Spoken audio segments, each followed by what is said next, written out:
अभिवादन स्वीकार कीजिए ब्रजेश मिश्रा का। और आप देखना शुरू कर चुके हैं द डिबेट। बहनों भाइयों, उत्तर प्रदेश की हुकूमत ने और कई राज्यों की हुकूमत ने ये फैसला किया है कि अब आधार कार्ड जन्म तिथि का प्रमाण पत्र नहीं माना जाएगा और जिनके भी जन्म तिथि प्रमाण पत्र में आधार लगा है उनको नए सिरे से अपने जन्म तिथि प्रमाण पत्र देने पड़ेंगे। यानी अब जन्म तिथि के लिए आधार का इस्तेमाल कानूनी रूप से उत्तर प्रदेश में वैलिड नहीं है। तो आधार को लेकर इन दिनों बहुत कुछ चल रहा है। आज चर्चा इस विषय की हम करेंगे।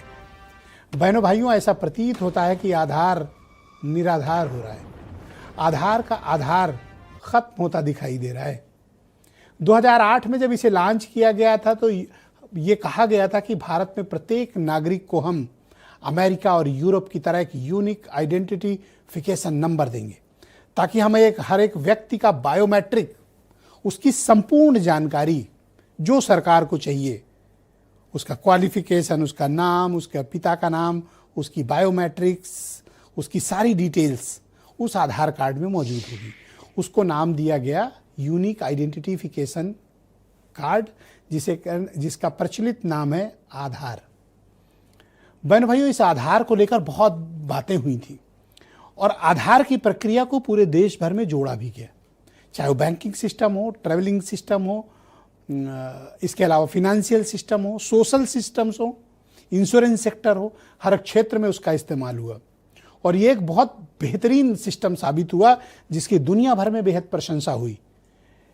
जिस रफ्तार के साथ और जिस प्रणाली के साथ भारत का आधार कार्ड काम कर रहा है, दुनिया में वो तकनीक बहुत कम देशों के पास है। आप देखते होंगे कि आपके पास आपका बायोमेट्रिक्स भी इस्तेमाल होता है, आपको ओटीपी आती है आपके नंबर पर और फटाफट आपके सारे काम, आपको अपना आइडेंटिटी कार्ड दिखाने की या फिजिकल देने की ज़रूरत नहीं होती, सब फटाफट होते थे। तो आधार कार्ड को एक क्रांतिकारी कदम भारत के डिजिटलाइजेशन में माना गया। लेकिन पिछले 3-4 सालों से आधार को लेकर तमाम मसले ऐसे सामने आए जिसने उसको निराधार और एक निष्प्रयोज्य टाइप का आइडेंटिटी कार्ड के तौर पर साबित किया। अब अभी क्या हुआ पहले आपको ये बताता हूं। उत्तर प्रदेश, महाराष्ट्र और कई राज्य सरकारों ने कल एक शासनादेश निकाला, एक ऑर्डर निकाला और कहा कि आधार कार्ड का इस्तेमाल जन्म तिथि के प्रमाण पत्र के तौर पर नहीं किया जाएगा। यह पहला फैसला। आपको ध्यान हो, इसके पहले यह कहा गया भारत निर्वाचन आयोग के द्वारा और भारत की सरकार के द्वारा भी कि आधार कार्ड आपकी नागरिकता का पहचान पत्र नहीं है। पहले जन्म तिथि में इस्तेमाल नहीं हो सकता, उसके पहले कहा गया ये आपके नागरिकता का प्रमाण पत्र नहीं है और उसके बाद बिहार के चुनाव में जब एसआईआर की प्रक्रिया शुरू हुई तो भारत निर्वाचन आयोग यानी हमारे चुनाव आयोग ने कहा कि हम आधार कार्ड को वोटर आईडी कार्ड के लिए वैलिड नहीं मानते। वो तो सुप्रीम कोर्ट ने इंटरवीन किया और इसको ऑप्शनल के तौर पर जोड़ा। यानी न चुनाव आयोग मानता है, न राज्य सरकारें मानती हैं, न एमएचए मानता है। उसके पहले जब एनआरसी हो रही थी तब भी उसमें आधार कार्ड को, हालांकि उसकी नियमावली अभी तक नहीं बनी, लेकिन मुझे याद है कि जब एनआरसी पर बहस चल रही थी उस दौरान ये बात कही गई थी कि आधार कार्ड नहीं मानेंगे। तो नागरिकता के लिए नहीं मानेंगे, जन्म प्रमाण पत्र के लिए नहीं मानेंगे, वोटर आईडी कार्ड के लिए नहीं मानेंगे। तो भाई साहब, ये बात बताने की आवश्यकता है कि ये आधार फिर किस लिए है और इसका इस्तेमाल किस लिए होना चाहिए। तो क्या इसको एक निष्प्रयोज्य यानी कि यूजलेस आइडेंटिटी कार्ड है, इसका कोई इस्तेमाल नहीं है? तो फिर भारत के नागरिकों का यूनिक आइडेंटिफिकेशन नंबर क्या होगा?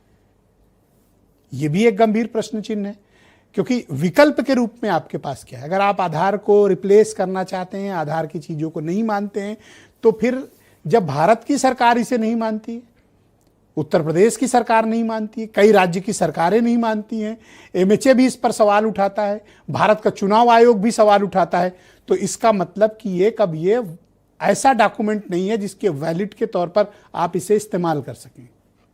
यानी ये बेकार दस्तावेज है। तो इस आधार को अचानक से निराधार बताने की होड़ क्यों शुरू हुई है? इसकी प्रक्रिया में खामी है या गलत तरीके से बने हैं? तो उसको एकत्र किया जाए, उसकी जांच की जाए और उन लोगों को सिस्टम से बाहर किया जाए। लेकिन इतनी महत्वपूर्ण दस्तावेज जो भारत के हर एक नागरिक को कैरी करता है, उसको इस तरह से निष्प्रयोज्य करने के पीछे के कारण समझ में नहीं आते। आप देखते होंगे गांव से लेकर हर जगह हर व्यक्ति के पास आधार कार्ड, वो आधार कार्ड हर कोई संभाल के रखता है।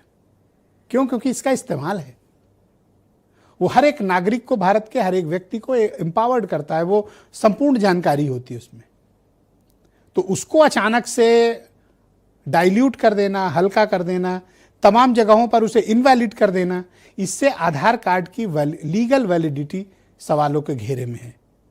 ये कोई 500 1000 रुपए का नोट नहीं है, ये कोई 500 का नोट नहीं है, 2000 का नोट नहीं है कि आपने कभी भी शुरू किया और कभी बंद कर दिया।